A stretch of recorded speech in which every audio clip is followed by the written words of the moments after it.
السلام علیکم dear viewers, آپ کے فیورٹ اردو انفارمیٹو چینل روشن ستارے سے میں ہوں پروفیسر شبیر احمد۔ ہمارا آج کا ٹاپک ہے حضرت خالد بن ولید رضی اللہ تعالی عنہ۔ حضرت خالد بن ولید بن مغیرہ المخزومی حضرت نبی اکرم صلی اللہ علیہ وآلہ وسلم کے سپہ سالار اور ابتدائی عرب تاریخ کے بہترین سپاہی تھے۔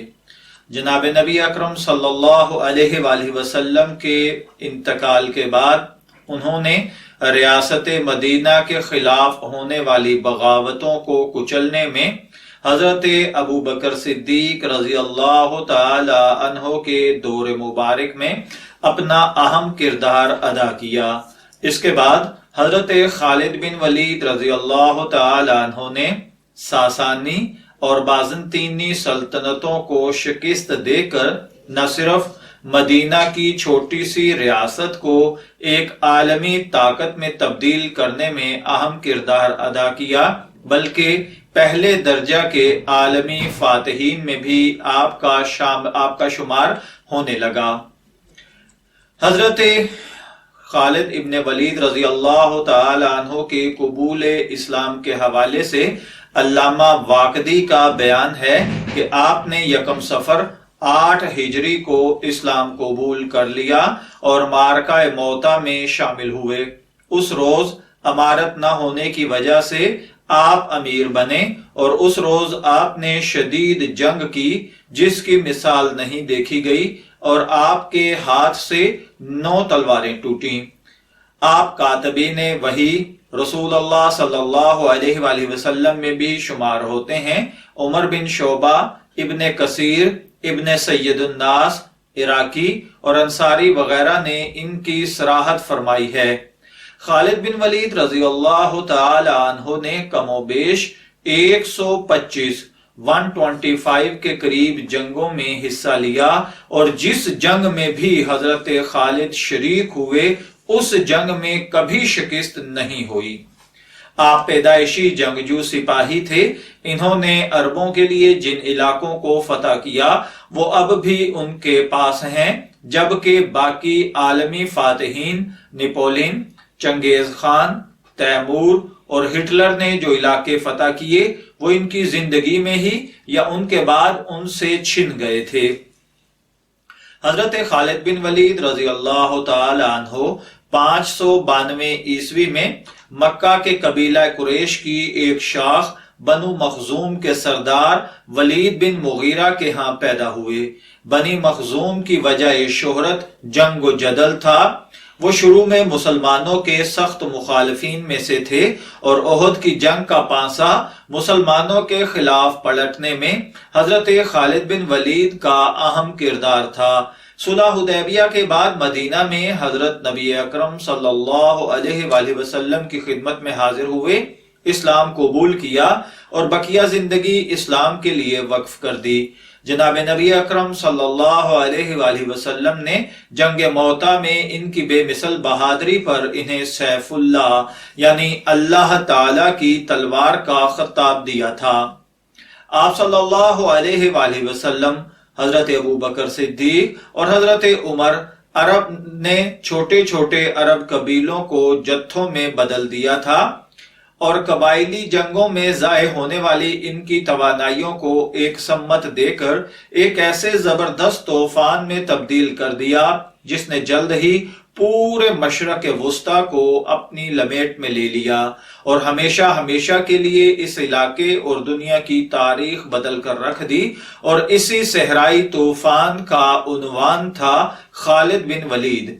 حضرت خالد بن ولید رضی اللہ تعالی عنہ نے جن مشہور جنگوں میں حصہ لیا ان میں غزوہ احد، فتح مکہ، فتح طائف، جنگ موتا، معرکہ دومۃ الجندل، جنگ یرموک، جنگ یمامہ، جنگ اجنادین، فتح حلب، فتنہ ارتداد کو ختم کرنے کی کوششیں۔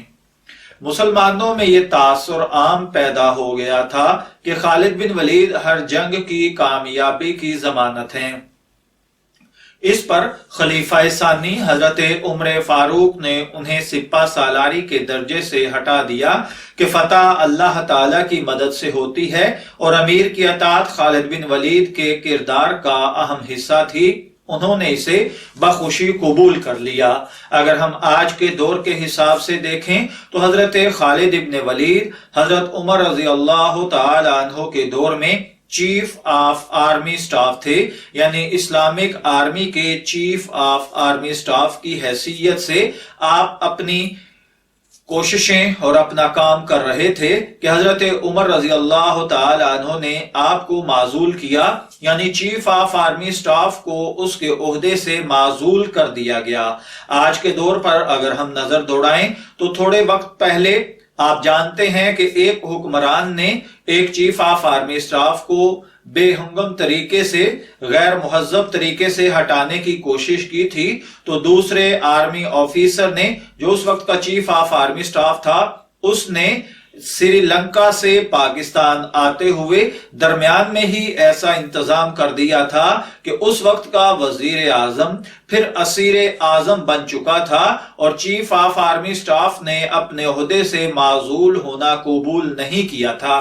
لیکن قربان جائیے صحابہ اکرام رضی اللہ تعالی عنہم اجمعین کے کردار پر، آپ کے اعمال اور افعال پر، کہ حضرت عمر نے انہیں معزول کر دیا اور یہ ایک عام سپاہی کی طرح بعد میں جنگوں میں شریک ہوتے رہے۔ حضرت خالد بن ولید کو اپنے انتقال سے پہلے اس چیز کا بہت افسوس تھا کہ وہ میدان جنگ کی بجائے بستر پر اپنی جان دے رہے ہیں۔ وہ 21 ہجری 642 عیسوی میں شام کے شہر حمص میں وفات پا گئے۔ ان کی قبر مسجد جامعہ خالد بن ولید کا حصہ ہے۔ اپنی وفات پر انہوں نے خلیفہ وقت عمر بن حضرت عمر فاروق کے ہاتھوں اپنی جائیداد کی تقسیم کی وصیت کی تھی۔ دیکھیے قربان جائیے کہ حضرت خالد بن ولید چیف آف آرمی سٹاف، اور ان کو جس شخصیت نے معزول کیا، آپ اپنی وراثت کی تقسیم کے لیے اسی شخص کو حق پر سمجھتے ہیں کہ وہ میری وراثت میری اولاد میں تقسیم کریں۔ اس سے صاف ظاہر ہوا کہ صحابہ کرام میں یا حضرت خالد بن ولید اور حضرت عمر کے درمیان میں کوئی ذاتی رنجش نہیں تھی۔